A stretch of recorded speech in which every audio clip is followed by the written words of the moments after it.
So recently I set myself a personal challenge. I declared publicly that I would do 30 live stream presentations, each lasting over an hour, over 10 days. That's 3 a day for 10 days straight. The results were somewhat interesting. In this video, I'm going to share with you the 4 biggest lessons learned and how they can help you with getting the important things done in your life.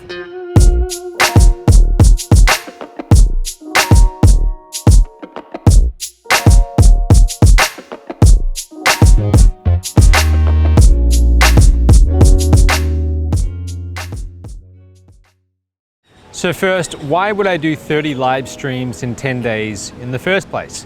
Well, partly it was to promote my new seminar and learning platform, but mainly it was because I found myself just making excuses. For well over a month, I'd been talking about doing these live streams and launching, and it just wasn't getting done.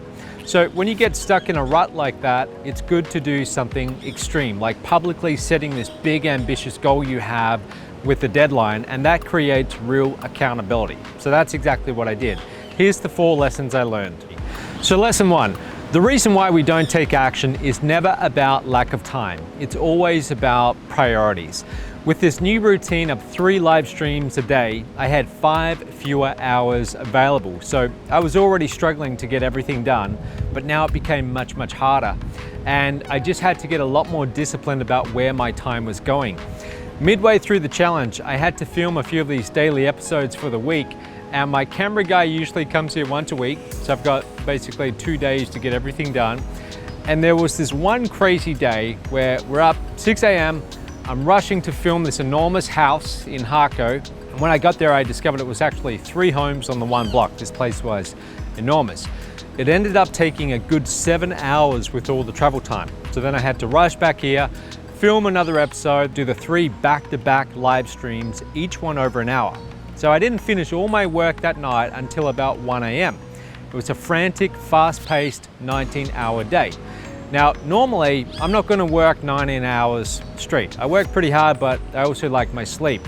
But in this situation, there was no choice. You see, when you have a deadline that cannot be moved and you've got real public accountability, it's got to get done, no matter what.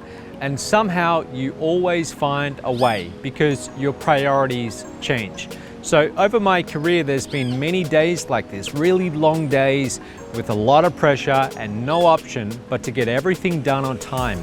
And as demanding as these times are, this is often where the biggest growth occurs. When you have extreme goals, extreme accountability, and a tight deadline, your priorities change and you get a lot more accomplished.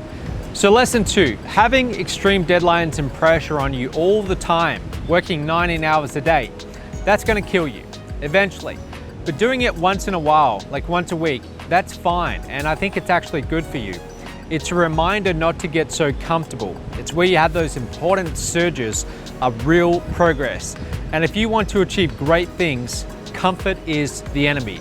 The intensity with which you approach your work should look like waves. There's calm, relaxed moments, and then there's enormous waves of energy, effort, pressure, and the stress that comes along with it.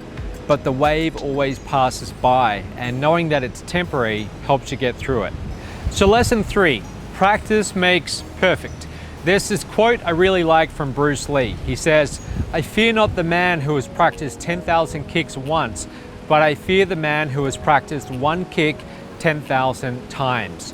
The only way you're going to get really good at something is through a lot of repetition. Each time I did the presentation, it became more concise, more deliberate, and anything that was not adding value got removed. And I noticed that my level of comfort and confidence in delivering it went up a lot. The main reason why people feel nervous about a presentation is they're afraid they're going to forget one of the lines or they're going to mess something up. And the cure for that is just to repeat it so many times that you learn each line by heart. So this was a really important presentation to get close to perfect because I plan to, after automating it, I'm going to be spending a lot of money sending paid traffic to it. So it was worth practicing 30 times. So lesson 4 is start with the resources you have available. There's this great quote from a poet by the name of George Herbert. "Do not wait. The time will never be just right. Start where you stand and work with whatever tools you might have at your command, and better tools will be found as you go along. Leading up to this 10-day challenge, I kept delaying the release of the episode where I was going to publicly announce this goal. And the reason was I was just telling myself I wasn't ready. I needed a new webcam. I needed a new headset with better audio. I needed to fix the internet in the seminar room where I would have the right lighting and a nice background. And then I was just wasting so much time researching how to connect my DSLR camera to the live stream. And all these things are what you might call getting ready to get ready. Finally, after wasting another week making yet more excuses, I just decided to begin with what I had. So I started doing live streams in my office. I had terrible audio, a bad webcam, bad lighting, a terrible background. But as the days went on, I was able to improve everything. I was able to fix the internet, get all my lights set up and make things better. The key to making progress is to remember the mantra, launch and then optimize as you go. Okay, launch and then optimize as you go.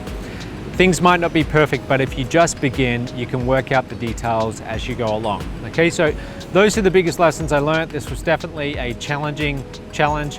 I recommend it if you are procrastinating on any important presentation you know that you should be doing, but you're not getting it done. So give yourself 10 days, and even if you say you're just going to do it once per day, that will still really help. Okay, so that's it for today's episode.